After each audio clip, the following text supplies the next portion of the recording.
Now more than ever, the essence of Jesus' summary of the law deserves a closer look. How does this simple truth serve as the cornerstone of Christian faith? Let's start from the beginning. Would you believe that Jesus distilled over 600 laws into just 2, revolutionizing an entire faith tradition in one sweeping declaration? In the heart of ancient Judea, Jesus intertwined divine love with a profound mandate for humanity, crafting a message that would echo through centuries. With a clarity that transcends time, he expressed an understanding that many had not considered. The law's fulfillment lies in love for God and love for one's neighbor. This revelation caused waves, reaching even into the deepest interpretations of Jewish tradition. At its core, the essence of Jesus' teaching is woven from the threads of Torah. In Mark 12:28-34, when asked which commandment was the greatest, Jesus drew from the ancient texts, citing Deuteronomy 6:5 and Leviticus 19:18. These scriptures were familiar, daily recited in the Shema, the central prayer for every devout Jew. By stating, "Love the Lord your God with all your heart, and with all your soul, and with all your mind," he reaffirmed the cornerstone of Jewish belief, yet infused it with new life by joining it seamlessly with, "Love your neighbor as yourself." This layered wisdom was not an unfamiliar concept within Jewish legal tradition, but Jesus presented it with a simplicity and authority that unified diverse interpretations. During his lifetime, around 30-33 AD, religious scholars, the Pharisees and the Sadducees, often found their views in conflict, debating the intricacies of the law. Yet in Matthew 22:37-40, Jesus condensed complex legal discourse into a unifying principle. His words transcended the boundaries set by these religious factions, inviting them to see a greater vision, a completion of the law through love. Beyond the earthly rituals and burnt offerings, which Mark 12:32-33 suggests were once paramount, lay a realm where inner transformation took precedence over external compliance. In this new understanding, the act of love eclipsed ritualistic adherence. Jesus fulfilled, the Greek word held the sense of filling to completion, the law not by abolishing its commands, but by revealing its heart. This was a radical concept, challenging all to look inward, encouraging a transformation that was not visible through mere acts of ritual. However, not all found solace in this interpretation. Some questioned how Jesus could redefine the law without seemingly undermining it. Through dialogue, as portrayed in various texts and interpretations, Jesus faced resistance. For some, the elevation of moral and internal truths over physical symbols was unsettling. Yet this elevation was precisely what made his teachings revolutionary. As Matthew 5:21-22 illustrated, Jesus did not intend to discard the ancestral laws, but sought to elevate their understanding. He spoke of consequences that came from anger and contempt, sins of the heart as profound as those enacted in deed. This transformation in thinking invited introspection. Was righteousness truly rooted in adherence to rules, or did it spring from a purer, more profound source? With this in mind, Jesus reoriented the spiritual compass of his followers, helping them navigate a world where love became the measure and fulfillment of the law. As he taught, it was not enough to refrain from wrongdoing. The call was toward genuine love and restoration within one's own heart and community. In this unfolding narrative, Jesus' message invited every listener into a dialogic relationship with the divine and with their peers, editing the script of tradition with compassion and grace. His reimagining did not abolish Jewish law, but rather illuminated its ultimate intention.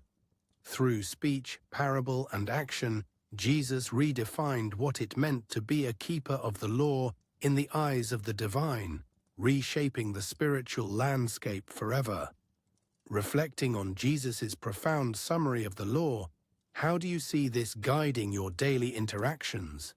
Share your thoughts in the comments, and if this resonates with your spiritual journey, consider joining our community by subscribing.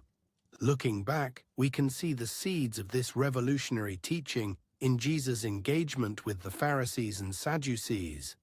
These sects, with their own interpretations and concerns, found themselves at the epicenter of Jesus' powerful pronouncements. His dialogue with them, coupled with the historical context, highlights a profound internal disagreement within Judaism itself. The Pharisees, known for their strict adherence to the Torah and its oral traditions, emphasized a comprehensive observance of the law. The Sadducees, on the other hand, rejected oral traditions, claiming authority solely from the written law. Amid such theological discord, Jesus presented a unity, a synthesis of commandment that was both simple and profound. Jesus' words in Mark 12:28-34, fulfilling and summarizing the law, emerged not as an abolition, but as a completion, an idea much more robust than mere observance.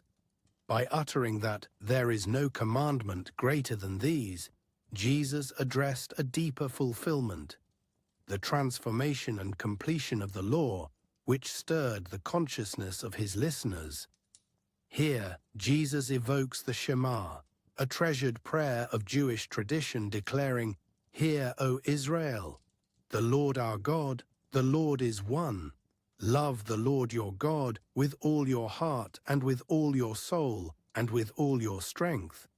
This prayer, as familiar to his audience as their own breath, established the God-centered heart of the law. Yet even as these words resonated, opposition lingered. The assertion that all Scripture hinged upon these two commandments was, for some, provocative, threatening established norms. Critics questioned how two laws could equally represent the comprehensive legal and moral code that defined Judaism for generations.